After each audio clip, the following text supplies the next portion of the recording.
อันนี้นับมาแล้ว นับมาแล้ว นับมาแล้วเขาก็นับจากปี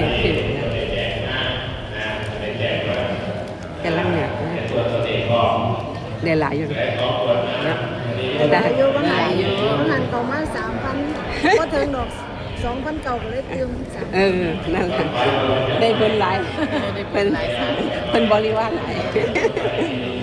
คนนั้นคนนี้เขาเป็นคนเดียวนะตั้งแต่มื้อคืนนี่ล่ะเพราะท่านได้เอามาร่วม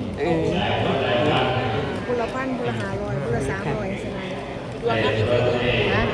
5,000 กำลังเนี่ยนี่ปากกาเขียนนี่ปากกาเขียน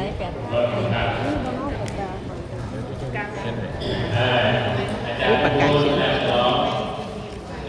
คะ